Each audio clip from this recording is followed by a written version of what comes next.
தமிழகம் மற்றும் புதுவையில் விடுபட்ட வாக்காளர்களுக்கான சிறப்பு பெயர் சேர்ப்பு முகாமில் ஏராளமானோர் நீண்ட வரிசையில் நின்று விண்ணப்பங்களை பூர்த்தி செய்து அளித்தனர்.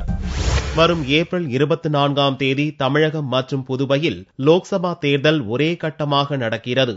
லோக்சபா தேர்தலை முன்னிட்டு விடுபட்ட வாக்காளர்களின் பெயர் சேர்ப்பதற்கான சிறப்பு முகாம் தமிழகம் மற்றும் புதுவையில் ஞாயிற்றுக்கிழமை அன்று நடந்தது. தமிழகத்தில் உள்ள 60,418 ஓட்டுச்சாவடிகளில் இந்த சிறப்பு முகாம் நடந்தது. சென்னையில் 16 சட்டசபை தொகுதிகளுக்கு உட்பட்ட ஓட்டுச்சாவடிகளில் வாக்காளர்கள் ஆர்வமுடன் காத்திருந்து வாக்காளர் பட்டியலை சரிபார்த்தனர். காலை 10 மணிக்கு துவங்கிய சிறப்பு முகாமில் 18 வயது பூர்த்தியடைந்தவர்கள், முகவரி மாற்றத்தால் பெயர் விடுபட்டு போனவர்கள் தங்களது பெயர்களை சேர்க்க விண்ணப்ப படிவம் 6 வாங்கி அங்கேயே பூர்த்தி செய்து கொடுத்தனர். எனக்கு இப்பதான் 18 இயர்ஸ் கம்ப்ளீட் ஆயிருக்கு. நான் அப்ளை பண்ண வந்திருக்கேன். இன்னைக்கு இந்த சிறப்பு முகாம்ல என்ன சிறப்புனா, இன்னைக்கு ஃபார்ம் 6 கொடுக்குறாங்க. அதனால இது வரைக்கும் அப்ளை பண்ணாதவங்க எல்லாரும் அப்ளை பண்றாங்க. இது எங்களை மாதிரி யங்ஸ்டர்ஸ்க்கு ரொம்ப யூஸ்ஃபுல்லா இருக்கு. எலெக்ஷன் வரனால புதுசா சிறப்பு முகாம் போட்டிருக்காங்க.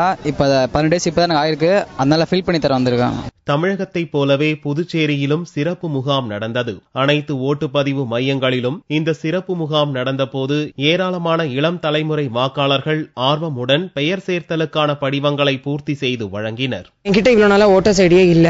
இந்த தடவை ஸ்பெஷல் கேம்ப் வச்சிருக்காங்க. இங்க நான் எழுதி கொடுத்திருக்கேன்.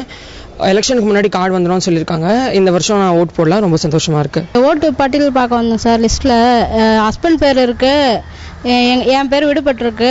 தாசில்தார் ஆபீஸ்ல போய் பார்க்க சொல்லியிருக்காங்க. விடுபட்டதெல்லாம் அங்க சரி பண்ணி தருவாங்கன்னு சொல்லியிருக்காங்க சார். ஓட்டுப்பதிவு மையங்களுக்கு வந்த வாக்காளர்கள் தங்களது பெயர் பட்டியலில் இருக்கிறதா என்பதையும் சரிபார்த்து கொண்டனர். புதிய வாக்காளர்களுக்கு லோக்சபா தேர்தலுக்குள் புகைப்படத்துடன் கூடிய வாக்காளர் அட்டை வழங்கவும் தேர்தல் கமிஷன் திட்டமிட்டுள்ளது.